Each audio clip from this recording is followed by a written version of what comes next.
hoş geldiniz. Bugün sizlerle birlikte yemyeşil nasıl nane buzlukta saklanır ve kurutulur onu göstereceğiz arkadaşlar.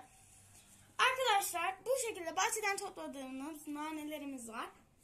Arkadaşlar şimdi dallarından yapraklarını ayırıyoruz bu şekilde. Bu şekilde arkadaşlar. Hepsine bu işlemi yapıyoruz. Evet arkadaşlar bu şekilde yıkamaya başladık. Arkadaşlar bu şekilde bir kabımızın içine suyumuzu doldurduk. Şimdi nanelerimizi koyduk arkadaşlar.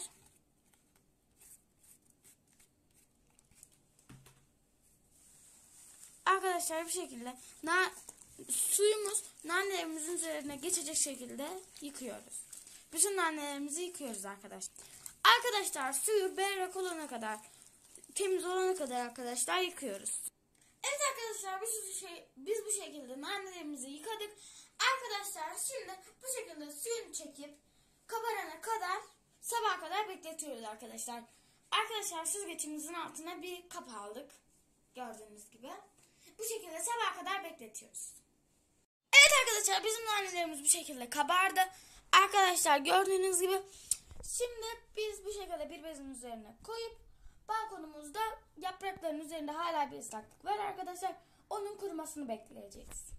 Evet arkadaşlar bu şekilde bezimiz üzerine koyduk. Arkadaşlar zaten havada da çok fazla güneş yok. Arkadaşlar bu şekilde yapıyoruz ki hem yemyeşil korusun nanelerimiz hem de daha canlı olsun. Bu şekilde arkadaşlar yaprakların üzerinde hiçbir su taneciği kalmadan, su damlası kalmadan kurutuyoruz. Arkadaşlar bu şekilde ara sıra böyle kabartalım ki rüzgarın etkisiyle alttakiler yaşlı, kuru yani ıslak kalmasın arkadaşlar. Evet arkadaşlar bu şekilde sesini duyuyorsunuz.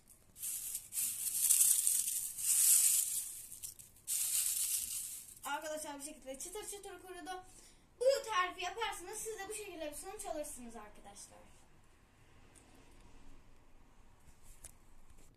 Evet arkadaşlar bu şekilde biz ezdik. Evet arkadaşlar biz bu şekilde ezdik.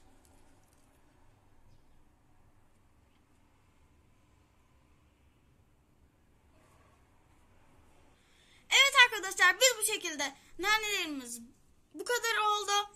Kavanozlarımıza doldurduk arkadaşlar. Denemeden önce kalanlara afiyet olsun. Kanalıma abone olup beğenirseniz çok sevinirim. Hoşçakalın.